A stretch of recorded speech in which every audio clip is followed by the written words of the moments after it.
So hey, welcome everybody. I'm James Waters. I'm the CTO for a group at VMware called Tanzu, and I'm joined today by my colleagues Scott Rosenberg and Dekel Tankel. Scott, you want to introduce yourself real quick? Great. Hi, everyone. I'm Scott Rosenberg. I'm the practice leader for cloud technologies and automation at TeraSky. Yeah, and Scott, you and I had the pleasure to connect in New York City one day, and I was just blown away by the depth of understanding you had developed on TAP and the kind of conversation that ensued. So it's really great to have you on the team, extended team, and it's super excited about sharing some of your observations and learnings with everyone today. And Dekel, do you want to give a quick introduction to yourself? Yeah, sure. Hi, Dekel. Been working on the DevX side of stuff for a while with James, brother from another mother, I guess. And very excited about what we're doing with the Tanzu Application Platform and this whole DevX world. So great to be here. Thank you for hosting us. Yeah, and maybe just before we have a quick chat about this, I'll share a couple of slides to frame the problem that we're trying to solve with TAP. It just went generally available this week. We're super excited about it. And I'll share, in brief, a little bit of how we're kicking off some of the conversations about it. I think at a high level, the interesting moment we find ourselves in as we head into 2022 now is that a lot of people have been doing some Kubernetes. But the pattern that I see in the market is that it hasn't always achieved enterprise scale. So it might be in the first few teams that might be doing DevSecOps on a small scale, but it hasn't really achieved total enterprise scale yet. And that's one of the challenges we really want to solve with TAP and why it works on any Kubernetes. We really believe in meeting clients where they are in terms of their Kubernetes journey and then helping advance that. The two core observations then are that, kind of Kubernetes, it's unbelievably extensible and customizable and flexible, which is why I think it's got such a valuable place as the integration layer for DevSecOps in the cloud market. But at the same time, it doesn't come with a turnkey security or developer experience. Like those are sort of choose your own adventure or bring your own or build your own. And so a lot of what we're doing with TAP is really to try to unlock developer productivity with something that's really operable and securable for enterprises at scale. And the reception's been really great so far. And we're going to talk about, some of the customizations that can be done. And that's why we're super excited by partners like TeraSky and Scott, here to discuss that. At the start of it, we're really, maybe we can just do one more slide after this and kick off the conversation. We've been discussing, this new technology, called Backstage, which we've used inside of TAP to host some of these application templates. And one of the observations that we've had in the market is that if you think that just having Git and Kubernetes is enough to really do DevSecOps in a repeatable, secure way, like you might be at the start of your journey. And we found that in microservices, especially at scale, having repeatable patterns and patterns that don't require a meeting, Dekel calls this the architectural committee as a service. Having these template engines are really, really important. We can talk about customizing those. And the other thing is that the pipelines themselves, they could probably use a little bit a higher degree of templatization and organizational adaptability and persona interfaces. And so we've helped shift the model with TAP of these enterprise path to production to be more focused on a persona. So we're able to present a very concise workload YAML for just a developer to come in and say, here is my GitHub URL, here's the version of my application, here are the services I need to make a claim and bind to. The path to production can be articulated at a high level, and then the infrastructure configuration is also articulated in its own way. And this allows each persona in the organization to kind of do their job. And this is sort of a total, big hit for the folks that have taken a look at this. And a lot of the challenge here is then how do you customize this to your enterprise? And we're going to talk about that today. In any case, just at a high level, we're bringing this next generation pattern, templatized, secure, and developer-friendly path to production to any Kubernetes. We have a great time demoing this on EKS as an example. When people think, oh, hey, it's from VMware, it must run on vSphere. We start on an EKS demo. also runs on, Azure, container service. It runs on OpenShift. It runs on, of course, our own TKG. So this is what we're up to with TAP at a high level, and there's a lot of value we can focus on here today. But I thought we might get into a little bit of the conversation of like, why does this matter, and what are we seeing, in the feedback in the market, and what the potential are. So Scott, maybe I'll put you on the hot seat and say, like, what are the things that you find promising about this approach to a next generation kind of developer security and operating experience on Kubernetes? Yeah, thanks, James. I really think that, what's so special about TAP is its flexibility.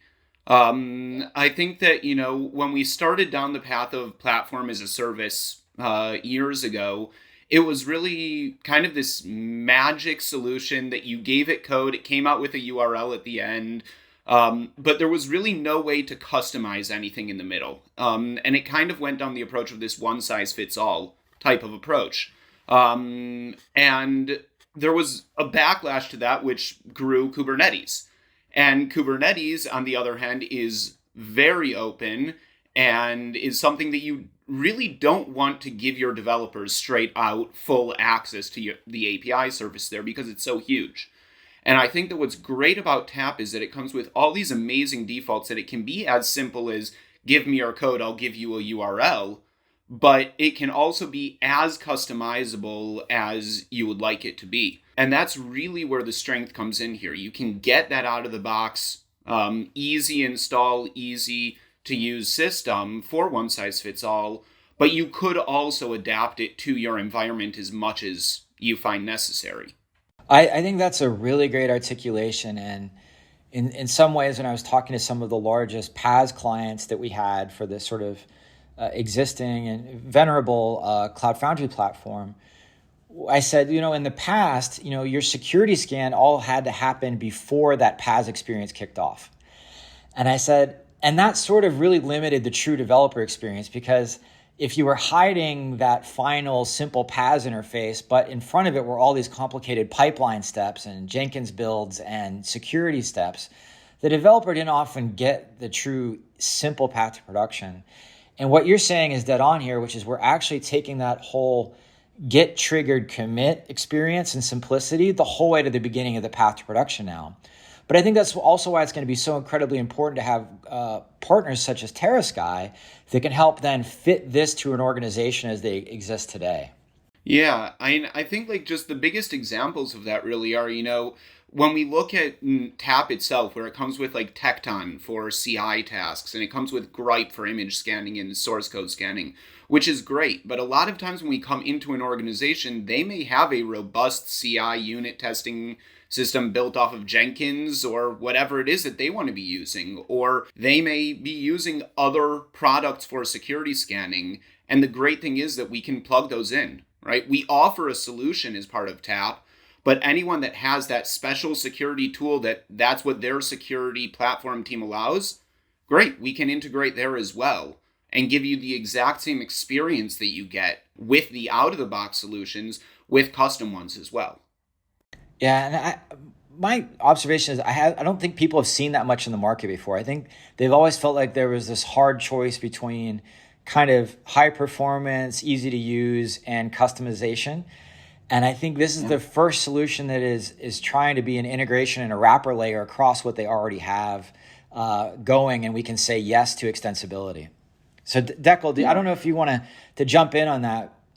Yeah, I think what I see is that we are talking about productivity with control for years, right? And it always felt to customers like this is a pipe dream. It's just a marketing slogan that can never happen. Either my developers are productive, but are generating tons of junk code that will never hit prod, or I have to close everything and make them everything kind of locked in. And there is no middle ground. And I think what we've seen over the past year or so as we progressed with presenting the TAP to customers is really that abstraction and the right tools to the right persona.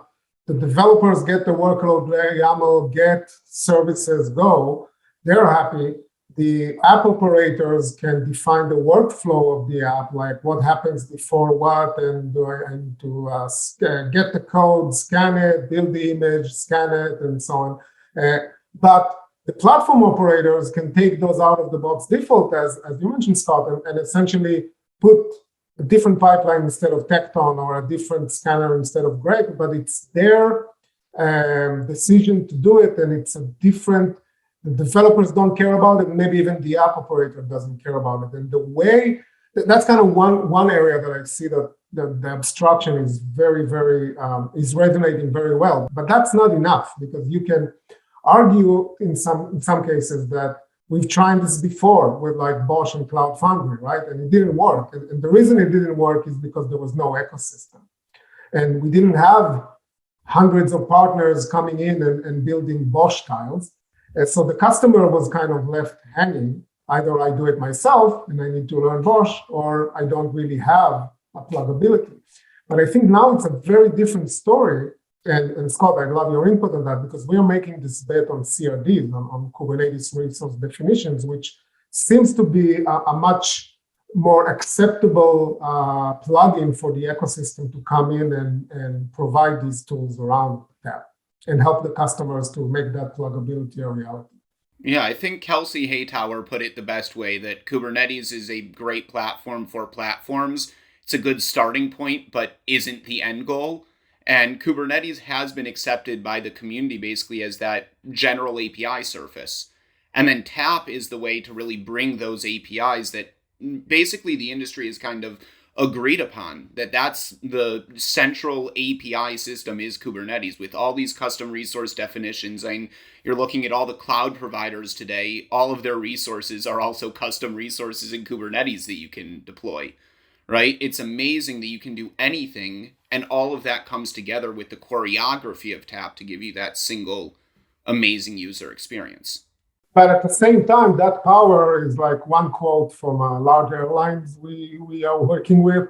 It's like that pluggability is like putting developers in the pilot seat in front of 500 knobs they know nothing about. They think they do because there's such a hype, then they can crash the plane. So it's that power without the right abstraction. That's really dangerous to organize, especially when you start going to public clouds first, like EKS first, and then you end up with these hundreds of different permutations and you don't know what's in the containers.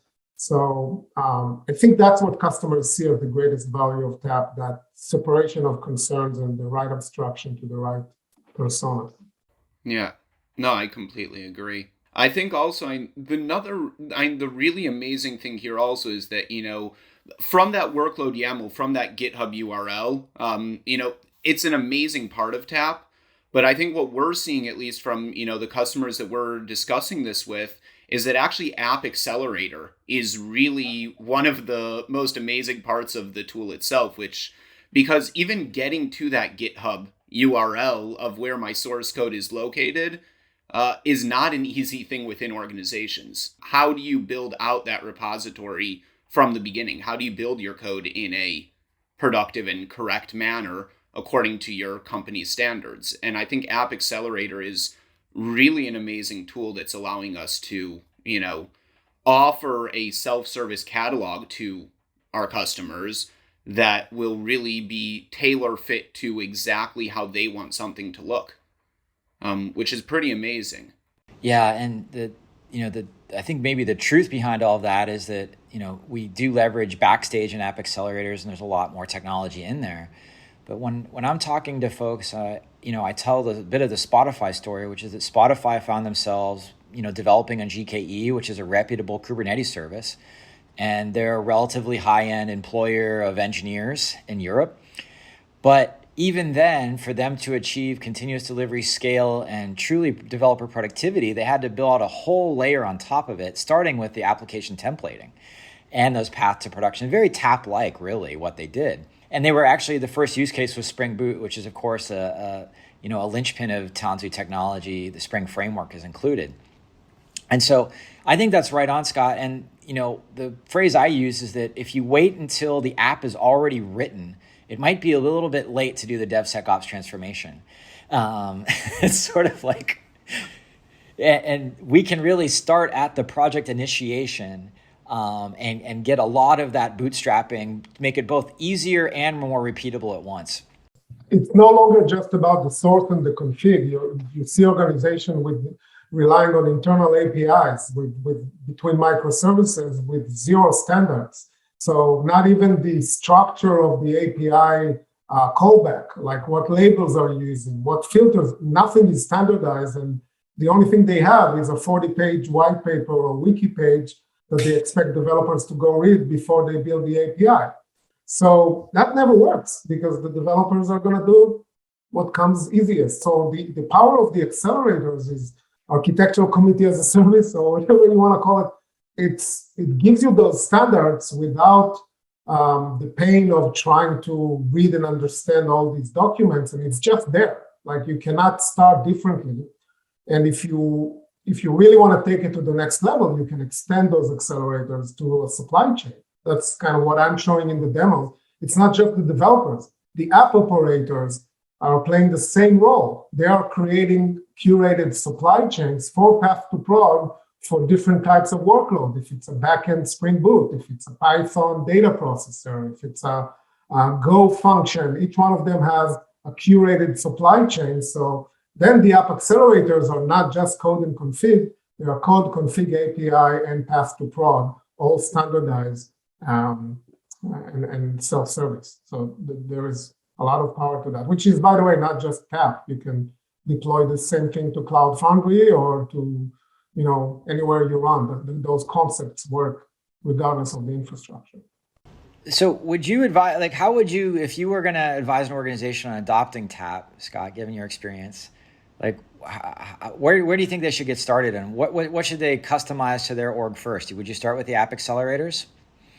Right. So when we look down this, I think it really depends on where they are on their journey in microservice, and modernization. In typical, what we're seeing is that the move, especially from some of these legacy organizations, it's very difficult to make the change all at once. Usually what we would suggest in these cases is to choose one or two new applications that they're planning on building right now and get to learn it from the new application. Learn how they want to deal with this. So start from, great, what languages are you going to use? And do you have any standards around this? And have some kind of discovery sessions with them to understand, what type of architectural decisions do they really care about in how their code is laid out, and build a tailored app accelerator for them. And at that point, we would deploy TAP.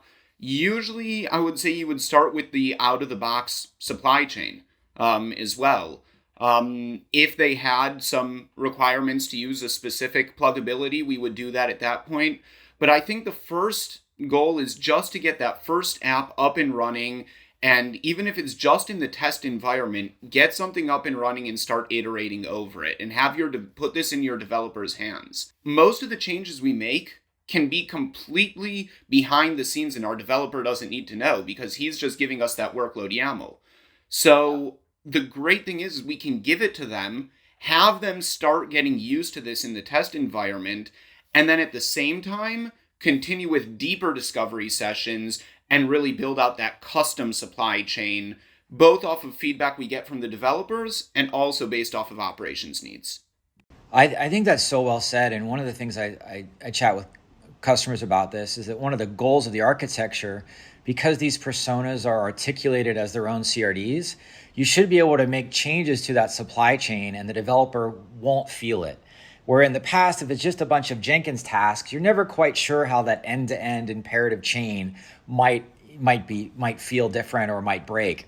Whereas I think if we do this right, the ecosystem should be there so that the pluggability should be maintained so that the different personas can change that supply chain over time. But the developer experience in that app pattern as the most important starting point, I think, can remain.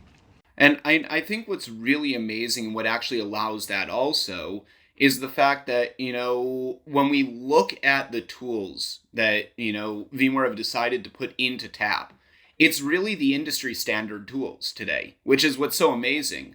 Integration with Tilt, which I've been using for Kubernetes development for quite a while. VS Code as an integration point for the IDE plugin, using Knative, using Contour. It's amazing to see that really an organization that maybe, let's say, more already in the modern apps world and already using Kubernetes is familiar with almost all of these tools that are part of TAP. We're just giving it a much better solution that wraps all those together and really binds them together and gives us that glue to create a really, really strong platform out of all of these sets of tools that exist out there, but not going and just creating the wheel, from scratch. We're really harnessing all the strength from the community, and that's what's so amazing. I mean, you're such an expert in this. It's always fun to hear your takes. And I think that's exactly right, which is this would have been really hard to do in like 2015 because you're building all of this from scratch yourself. Whereas given the explosion of the Kubernetes ecosystem, it's now possible to use the Kubernetes programming model to bring them all together, kind of for the first time, if you will. Like that's sort of the why now for me of TAP. Yeah. Dekel, do you want to maybe show us a little bit of what we've got here with app accelerators? Absolutely. I love showing things. So let's do it. So, let's open TAP up. So first, before we do that, this is EKS. So no vSphere. This is a VMware product, but hey, welcome to EKS. It's just a cluster. Here is all the workloads, all the namespaces of TAP, everything here.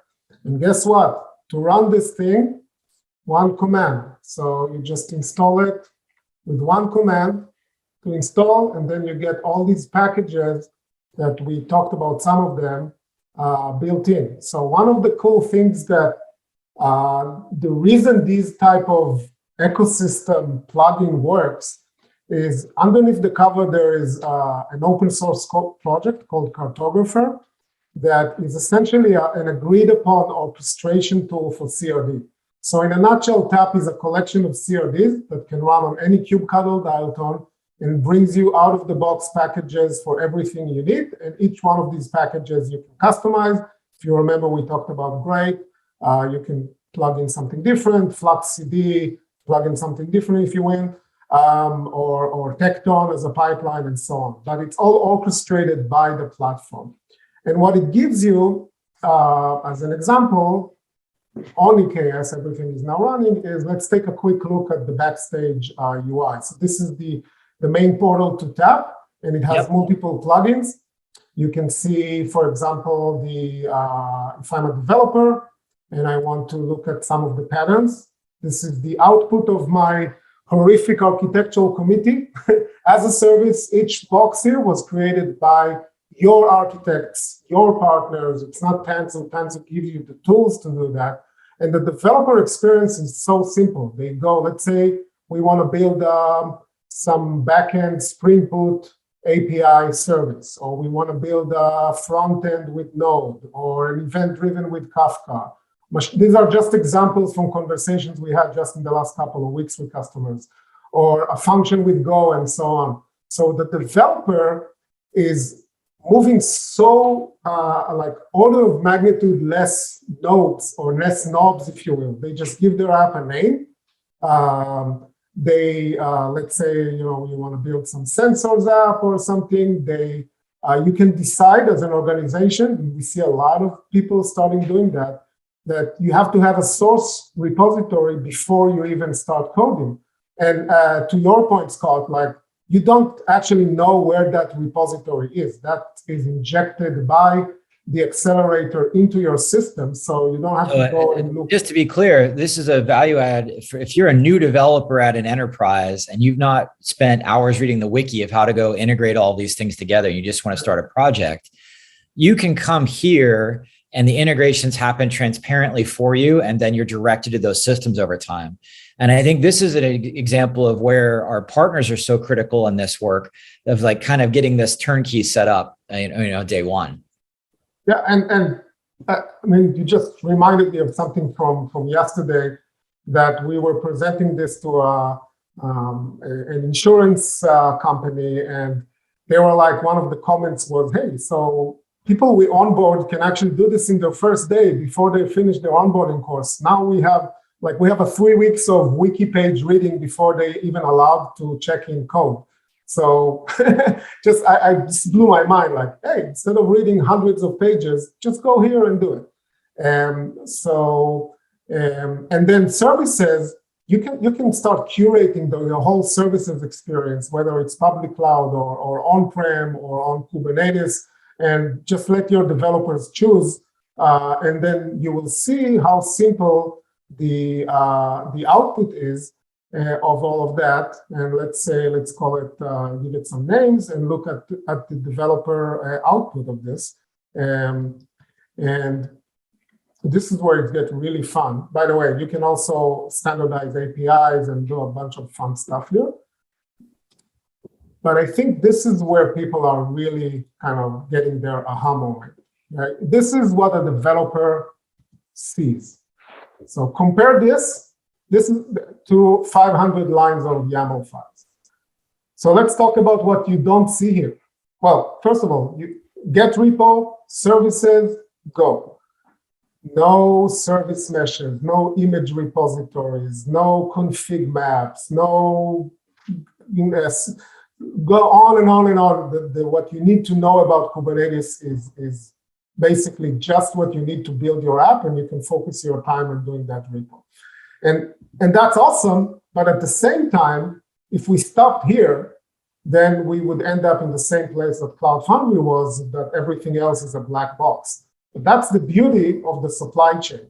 So if we look at just so we're clear on what we're seeing here, in this editor now, you've got the workload YAML. That is what the developer would be, configuring, and then. So I'm going to show this in a second. So if we go back to our interface here, the developer is basically doing something like this.